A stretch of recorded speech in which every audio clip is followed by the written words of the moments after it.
The fluorescent lights in the emergency room buzzed overhead as I tried to focus on the doctor's finger moving back and forth. My head throbbed, and dried blood matted my hair from where I'd hit the basement stairs. "She's always been clumsy," my stepmother Lisa said smoothly, her hand resting possessively on my father's arm. "Probably missed a step in the dark." Next to her, my stepsister Vanessa nodded sympathetically, but I caught the slight smirk playing at the corners of her mouth.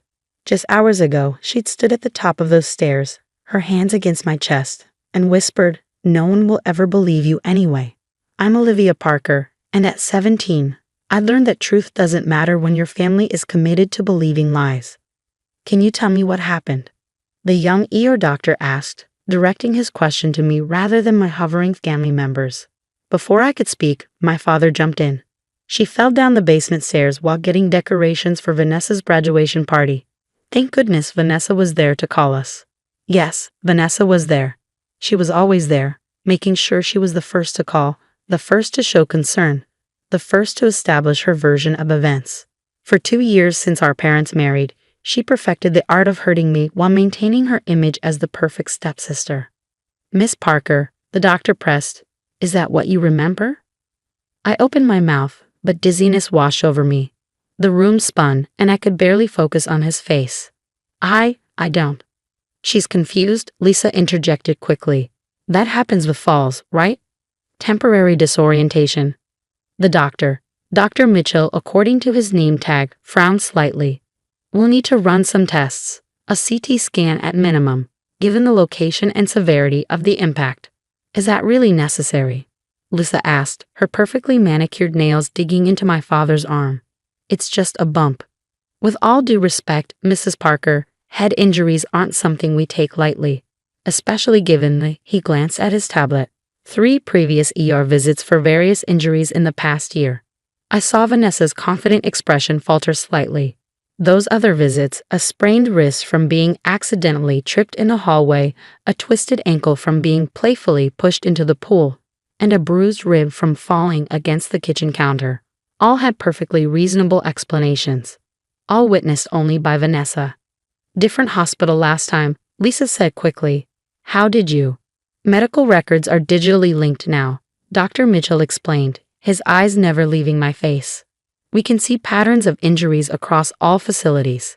Something in his tone made Vanessa shift uncomfortably in her chair. A nurse came to take me for the scan, and for the first time since the accident, I was away from my family's watchful eyes. As she helped me onto the imaging table, she spoke softly. "Honey, if there's something you need to tell us, now's the time. We're mandated reporters, and we take that very seriously." I thought about Vanessa's threat from earlier, about how no one would believe me, about how she convinced everyone that I was jealous of her perfect grades, her popularity, her close relationship with my father, a relationship I'd lost when he married Lisa. The word stuck in my throat as another wave of nausea hit me. "Let's get these scans first," the nurse said gently, seeing my struggle. "The images will tell us what we need to know." As the machine whirred around me, I thought about how it had all started. Vanessa's small accidents that left me hurt but never seriously enough to raise alarms. The way she'd cry and apologize when others were around, then whisper threats when we were alone. How my father, so desperate to make his new marriage work, chose to believe the easier truth. Back in the examination room, Dr. Mitchell studied the images with a deepening frown. He called in another doctor, pointing at something on the screen. "Mrs. Parker, Mr. Parker," he said finally, "these scans show something concerning. The current injury pattern is inconsistent with a simple fall. Additionally, there's evidence of previous head trauma that was never properly treated." The color drained from Lisa's face. Vanessa's phone slipped from her hands. "What exactly are you suggesting?" my father asked, his voice tight. "I'm suggesting," Dr. Mitchell said firmly, "that we need to have a serious discussion about the nature and pattern of Olivia's injuries. And this time, he looked directly at me. I need to hear it from her." The room fell silent except for the steady beep of monitors. In that moment, looking at the evidence of my injuries displayed clearly on the screen, I realized something had changed. The truth I'd been forced to hide was written in my brain scans, in black and white, impossible to deny. Vanessa must have realized it too, because for the first time since I'd known her, I saw real fear in her eyes. Dr. Mitchell pulled up a chair beside my bed. "Olivia," he said gently, "can you tell me what really happened on those stairs today?" I took a deep breath, and despite my pounding head, my voice came out clear and steady. "Yes," I said. "I can." "Vanessa pushed me," I said, my voice growing stronger despite the throbbing in my head. "She pushed me because I found her college acceptance letter." The room went deadly quiet. Vanessa's face turned white as paper, while my father looked confused. "What college acceptance letter?" he asked. "Vanessa's going to State University. We already paid the deposit." I closed my eyes briefly, fighting another wave of dizziness. "No, she's not. She got rejected. I found the letter when I was cleaning the study, but she'd already spent the tuition money you gave her." Dr. Mitchell was making notes while another doctor had slipped into the room, introducing herself as Dr. Warner, the hospital's neurologist. "That's ridiculous," Lisa snapped, but her voice trembled. "Vanessa, tell them." Vanessa stood up, her carefully constructed mask cracking. "She's lying. She's always been jealous of me. She probably fell on purpose to get attention." Dr. Warner stepped forward, pointing to various areas on my brain scan. "These darker areas show repeated trauma. The pattern suggests multiple impacts over time, not accidental falls. This newest injury?" She indicated a bright spot. "The angle and force are consistent with being pushed from above." "You don't understand," Lisa began, but Dr. Warner cut her off. "I understand perfectly. I understand that this young woman has suffered multiple head injuries that were never properly treated. I understand that each injury has a suspicious explanation, and I understand that as medical professionals, we're required by law to report suspected abuse." A social worker entered the room, introducing herself as Ms. Thompson. My father sank into a chair, looking lost. "The money?" he said quietly, turning to Vanessa. "What happened to the tuition money?" Vanessa's composure finally shattered. "I needed it. Do you know how expensive it is to maintain the life you all expect from me? The clothes, the car, the social life of a perfect daughter." "So you spent $40,000 on clothes and parties?" Lisa's voice rose hysterically. "And when Olivia found out?" "When I found out," I continued, my voice steady despite my racing heart, "Vanessa told me if I said anything, she'd make sure everyone knew about the prescription pills missing from your medicine cabinet, Lisa. The ones you've been selling to other mothers at your social club." Lisa's face went from red to gray in seconds. My father's head snapped up, staring at his wife in shock. "You told me those were for your anxiety," he whispered. The social worker was taking rapid notes while Dr. Mitchell quietly called security to stand outside the door. "Would you like to file a police report?" Miss Thompson asked me gently. Vanessa lunged forward. "You can't." "Daddy, tell them she can't. I'm your daughter." "So am I said quietly, "or at least I used to be." My father covered his face with his hands, shoulders shaking. 2 years of choosing his new family over me, of believing their lies, of watching you withdraw and get hurt while convincing himself everything was fine. It all came crashing down around him. "I'd like to press charges," I said firmly, "and I want to stay somewhere else while this is investigated." "I've already contacted your mother," Miss Thompson said. "She's on her way from Seattle."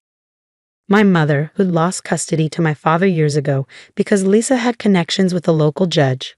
My mother, who'd been trying to get me back ever since. "You're ruining everything," Vanessa screamed, trying to reach me, but security stepped in quickly. Dr. Warner spoke up. "Given the severity of your injuries and the ongoing situation, we'll be keeping you here for observation. No visitors without your express permission." For the first time in 2 years, I felt safe. The evidence was there, undeniable in black and white on the medical screens. No one could explain away a brain scan. Lisa was quietly crying in her chair while my father looked between her and Vanessa as if seeing them for the first time. The perfect family he tried so hard to create was nothing but a carefully constructed lie. "Dr. Mitchell," I said, "there's something else you should know." I took a deep breath. "The missing prescription drugs. There might be other parents involved. Other kids at risk."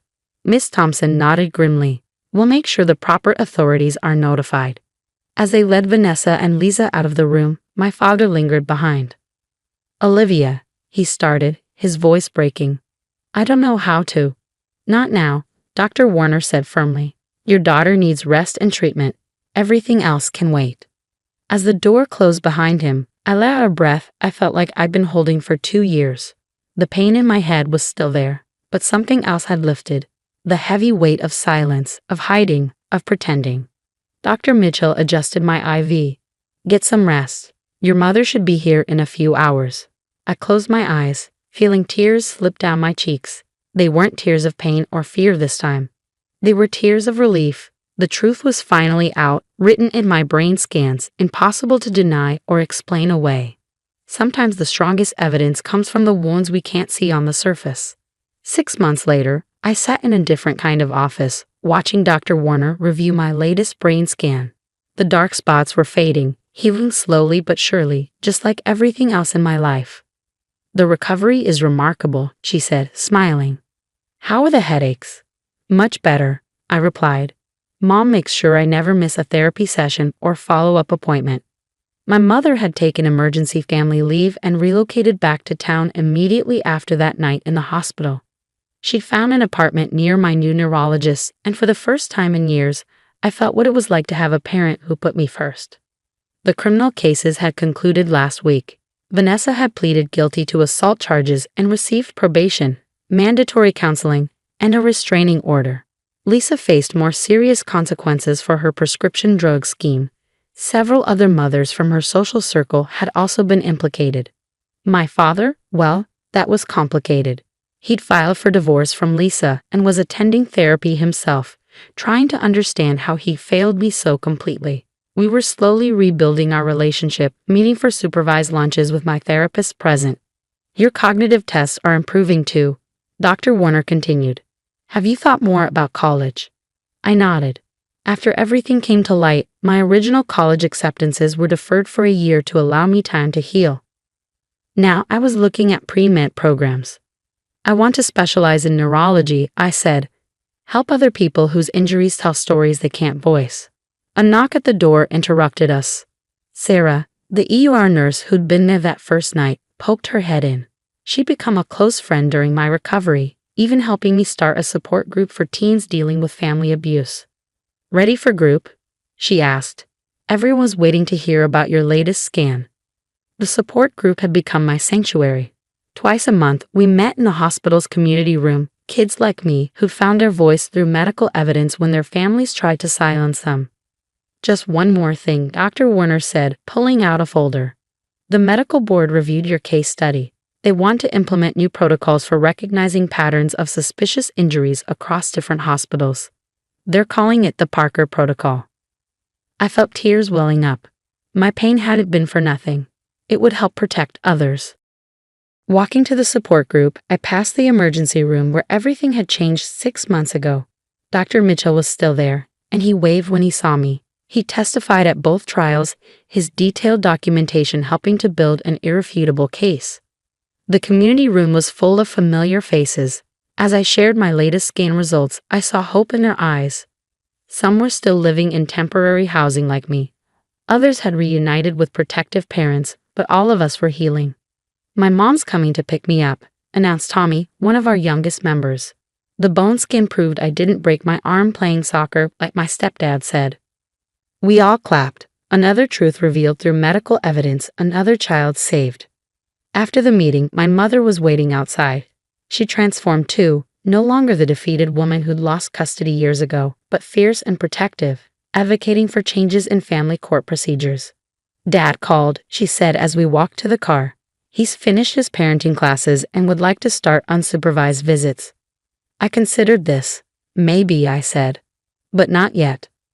She squeezed my hand, understanding. Healing couldn't be rushed, whether it was brain tissue or trust. That evening, we had dinner with Dr. Warner and Sarah. They'd become part of our chosen family, along with Miss Thompson, who still checked in regularly. I got accepted to 3 pre-med programs, I announced over dessert. All with full scholarships. The table erupted in cheers. These women had seen me at my worst and helped me find my best. To the future Dr. Parker, Dr. Warner raised her glass. And to brain scans that tell the truth. Later that night, I stood in front of my mirror, touching the nearly faded scar at my hairline. It would always be there, like the images in my medical file, a permanent record of what happened. But it no longer defined me. My phone buzzed. A text from Vanessa's counselor asking if I'd be willing to participate in a restorative justice session. I wasn't ready for that yet. Maybe someday, but for now, I needed to focus on my own healing. I opened my laptop to work on my medical school application essay. The prompt asked about what inspired my interest in medicine. I began typing. I learned that healing comes in many forms. Sometimes it's a doctor who looks past convenient lies to find the truth. Sometimes it's a brain scan that tells the story you're afraid to voice. And sometimes it's discovering that your worst moments can become the foundation for helping others. The truth had been written in my brain all along.